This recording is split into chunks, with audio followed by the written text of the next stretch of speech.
El Parlamento de Corea del Sur ha destituido definitivamente a Yoon Suk Yeol, su presidente del gobierno, después de todo un periplo en el que intentó hacer una suerte de golpe de Estado apoyado por el ejército y los militares para intentar hacerse con el control del país y gobernar de manera autoritaria. Ahora bien, la pregunta que suscita toda esta movida, todo esto que ha pasado, es ¿qué ha pasado? ¿Hasta qué punto la democracia surcoreana ha estado a punto de caer? Pues no te vayas, que te lo cuento. Todo comienza el martes 3 de diciembre, cuando ante los medios el presidente del país, Yoon Suk Yeol, anuncia que va a aplicar la ley marcial extraordinaria, bajo la excusa de que los partidos políticos de la oposición están llevando a cabo una suerte de rebelión, que están haciendo planes anti-Estado y que se alinean con los intereses de Corea del Norte. Como todo el mundo sabe, Corea del Norte y Corea del Sur, por cuestiones de diferencias de gobierno, diferentes maneras de ver el mundo y por intereses geopolíticos y un largo etcétera, que no podemos remontar hasta la historia de la Guerra Fría, siempre han estado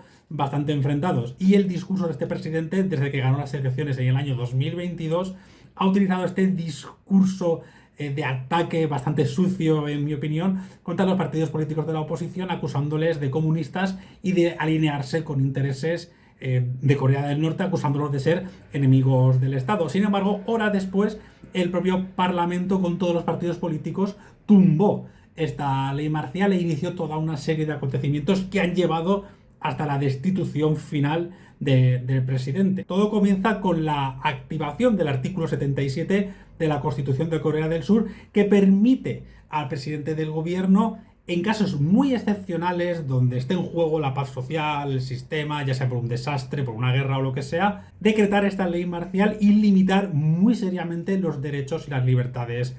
fundamentales. De hecho, cuando activó esta ley marcial, activó también un decreto militar que permitía dos cuestiones fundamentales, entre muchas otras. La primera, prohibir la actividad de todos los partidos políticos y toda la actividad política en general, y la segunda, poner a todos los medios de comunicación en manos de las Fuerzas Armadas. Poco después se sabría que ordenó la detención de los principales líderes políticos del país, especialmente los de la oposición, motivo por el cual están investigando a este señor. Sin embargo, aunque inicialmente tuvo el apoyo del ejército, esto no le salió nada bien, porque no solo se puso en contra a todos los partidos políticos, incluyendo el Partido del Poder del Pueblo, que es su propio partido político, sino a todas las organizaciones políticas y sindicales del país. De hecho, lo primero que sucedió, nada más se anunció este decreto militar, esta ley marcial, fue que las principales organizaciones sindicales del país llamaron a las calles a la protesta en lo que llamaron una marcha nacional de vigilia, secundada por muy buena parte de la sociedad, que protestó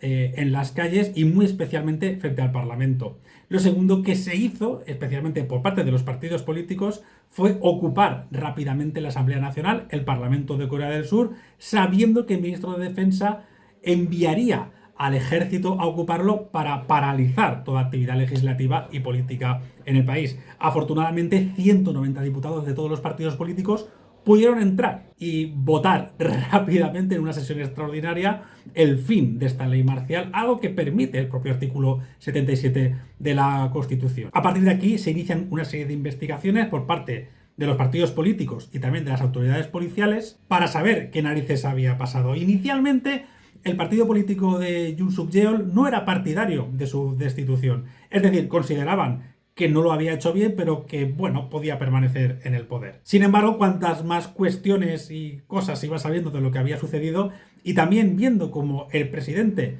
no se arrepentía de lo que había pasado, sino que justificaba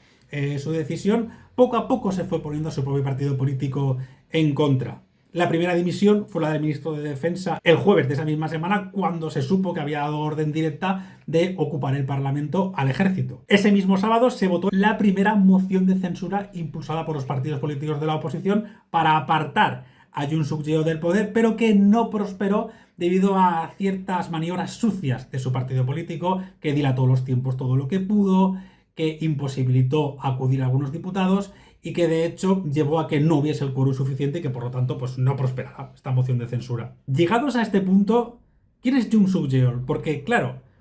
esta persona no viene de la nada. Esta persona había sido conocida, había llegado a presidente en las elecciones presidenciales del año 2022 después de una larga y próspera carrera como fiscal. De hecho, llevó a cabo dos de las investigaciones por casos de corrupción más importantes del país. La primera en el año 2016, que afectó a la expresidenta del gobierno, y otra en 2019 que afectó a un colaborador muy estrecho del presidente que gobernaba en aquel entonces. Esto le valió una fama impresionante como justiciero, como libertador, como alguien que dio esperanzas al pueblo en la lucha contra, bueno, un país en el que hay bastantes casos de corrupción. Pese a todo, las elecciones las ganó por estrecho margen y su estrategia ha consistido en rodearse de lo más ultraconservador y extremista a la derecha, por supuesto, de Corea del Sur, e iniciar toda una estrategia de acoso y derribo a la oposición, a la que no para de acusar de ser enemigos del Estado, de conchavarse con Corea del Norte y un montón de estrategias ruines que recuerdan, o al menos así dicen sus críticos más acérrimos, a la época de la Guerra Fría, donde gobiernos muy conservadores se aprovecharon del conflicto con Corea del Norte para llevar a cabo un montón de decisiones que iban en contra de los derechos humanos y de las libertades fundamentales. Pese a todo, ¿cómo se pasa de ser un libertador del pueblo a intentar derribar el propio sistema en el que confió, a llevar a cabo un intento de golpe de Estado? Pues parece ser que la popularidad de este señor no había hecho más que empeorar, no solamente por su estrategia poco conciliadora, vamos a llamarlo así, contra la oposición, sino por, además, algunos problemas económicos por los que está empezando a pasar el país,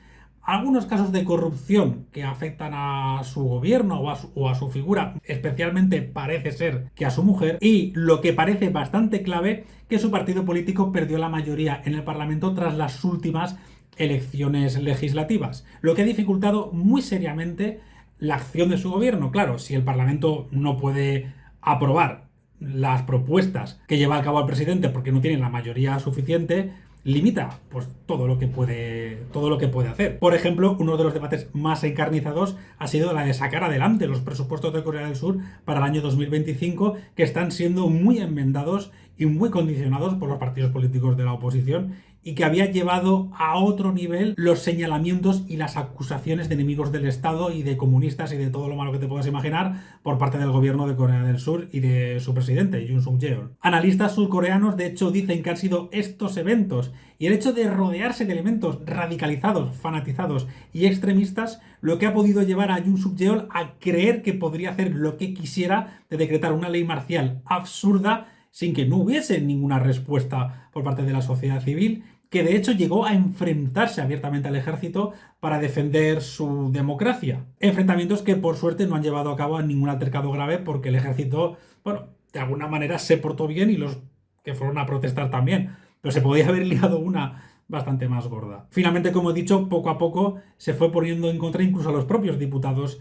de su propio partido, incluyendo al líder de su partido, hasta que finalmente la Asamblea Nacional de Corea del Sur consiguió la mayoría suficiente para destituirlo, con 204 votos a favor y 85 en contra. De hecho, de su propio partido, de los 108 escaños que tiene, 24 fueron favorables a la moción de censura y pusieron fin a este intento de convertir Corea del Sur en una dictadura. A partir de aquí surgen muchos debates, muchas preguntas y muchas investigaciones que van a tener que ser aclaradas y que probablemente puedan acabar en alguna investigación judicial. La sociedad de Corea del Sur tiene ahora que plantearse si quiere seguir por el camino del ultraconservadurismo, de la confrontación y del ultraliberalismo extremo, o intentar ser cada vez una sociedad más humana, más comprensiva, más cooperativa, y alejarse de estos extremismos que a lo que le van a llevar es a convertirse en una dictadura o en una suerte de democracia liberal, como ha pasado en Hungría o como estuvo muy a punto de sucederle a Polonia.